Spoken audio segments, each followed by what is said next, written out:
सर्दी का मौसम है, तापमान गिर रहा है। तापमान को तो बेहतर नहीं कर सकते हैं, लेकिन जिस पर कंट्रोल है वो है इस तरह से अलाव जगाकर थोड़ी देर तक कम से कम गर्माहट महसूस की जा सके। मैं इस समय मेरठ में हूं और यहाँ तो तापमान राजनीति ने ही बढ़ा दिया है। कौन जीतेगा कौन हारेगा जनता मन बना चुकी है और उसी जनता के साथ मैं इस समय हूँ भभौरी गांव में। इस गांव को जाना जाता है शहीदों के लिए। आज़ादी के पहले आंदोलन हो या फिर आज़ादी के बाद सेना, थल सेना, जल सेना, सब में शामिल होना, सब में शामिल होने के बावजूद क्या इस बार यहाँ के नागरिक सैनिकों के तौर पर इस बार क्या करेंगे, क्या फैसला करेंगे, क्या होंगे उनके मुद्दे, क्या मुद्दे होंगे इस बार गांव के और मेरठ के लोगों के? मैं आपके चैनल के माध्यम से पहले तो अपने गांव के बारे में बताना चाहता हूं।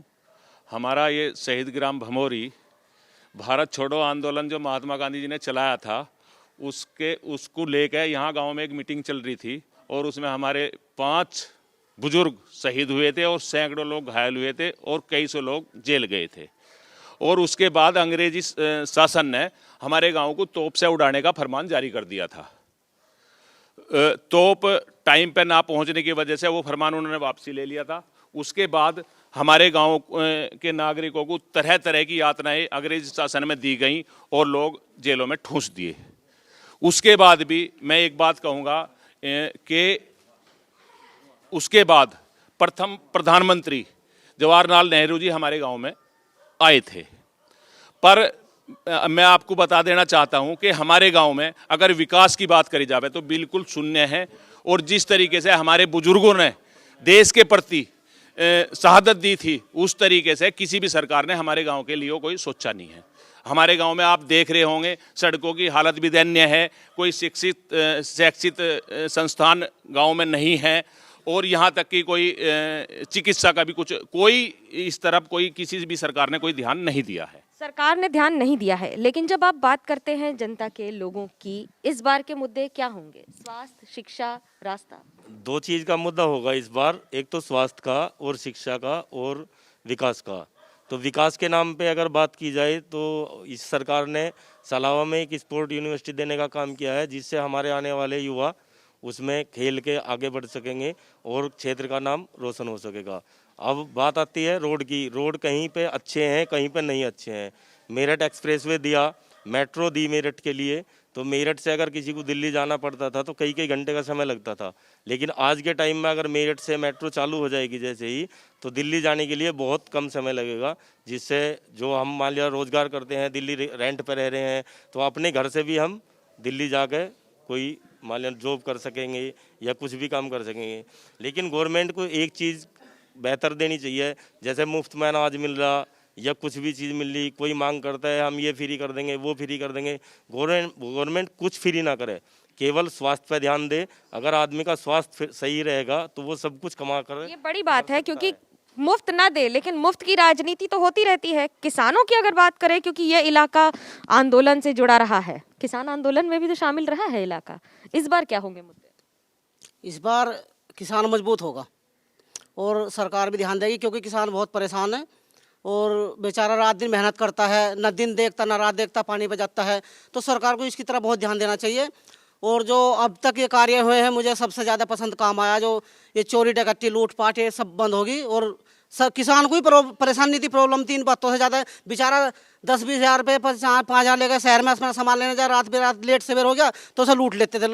ये सब लूटपाट बंद हुई है और किसान इस चीज़ से बहुत खुश है और सबसे ज़्यादा पसंद यही काम आया है।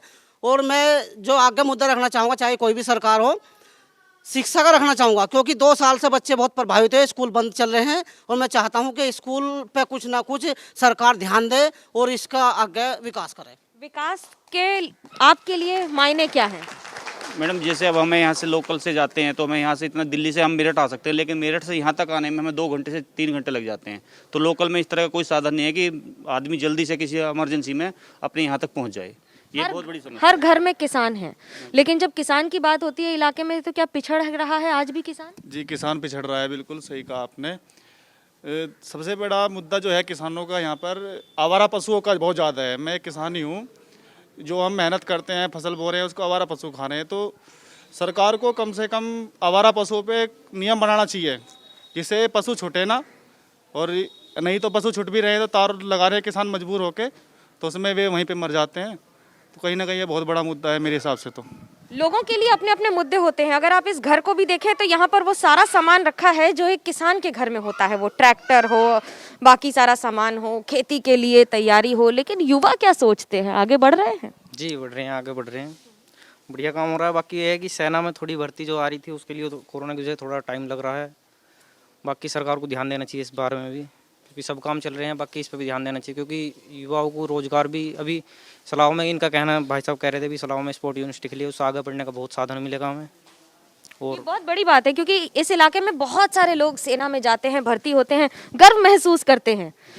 क्या देश भी वैसे ही देखता है इस इलाके को? देखो जी, अपनी अपनी सोच है, कोई क्या सोचता है। वैसे जैसे हमारे यहाँ यूनिवर्सिटी बनी है, कुछ ना कुछ तो देखो प्रोग्रेस हुआ ही है, और इससे बच्चे भी आगे बढ़ेंगे और हमारा जो ये है जो विषय है थोड़ा आगे बढ़ेगी। आप कैसे देखते हैं इस बारे? सरकार ने बहुत अच्छे काम किए हैं, कुछ कर भी वजह सड़क का है, सड़क नहीं बन पाई, हमारा गांव बहुत पिछड़ रहा है, शहीदों का गांव होने के बावजूद भी वो सुविधा नहीं मिल पाई हमारे गांव को। सरकार को ध्यान देना चाहिए, शहीद गांव है, या शहीद स्मारक वो बढ़िया बने, या विकास हो, या स्कूल बने, या बैंक बने, कोई सुविधा वो नहीं दे पाए। नहीं, आप कैसे देखते हैं? नहीं, सरकार ने सुविधा पर ध्यान तो दिया है, लेकिन पश्चिमी यूपी में ज़्यादातर गन्ने पे ज़्यादा डिपेंड करता है किसान।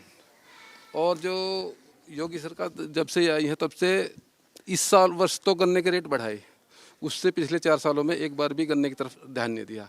पेमेंट मिल का सही हो रहा है, उसमें कोई दिक्कत नहीं, जब से सरकार आई पेमेंट में कोई दिक्कत नहीं है। लेकिन जैसे इस साल गन्ने के रेट बढ़ाए, इससे पहले भी थोड़े बहुत गन्ने के रेट बढ़ाना चाहिए था, 4 साल से बढ़ाए नहीं। मुद्दे बहुत हैं और लोगों की आवाज भी उसी तरह से उठ रही है, सवाल उठ रहे हैं, उसके जवाब भी देते हैं, लेकिन जनता जवाब देती है अपने अंदाज में। तापमान भले ही कुछ भी हो, राजनीति का तापमान अगले 1 महीने तक बढ़ता ही रहेगा। कैमरा पर्सन सूरज पांडे के साथ मनोज्ञा लोईवाल, मेरठ, एबीपी न्यूज।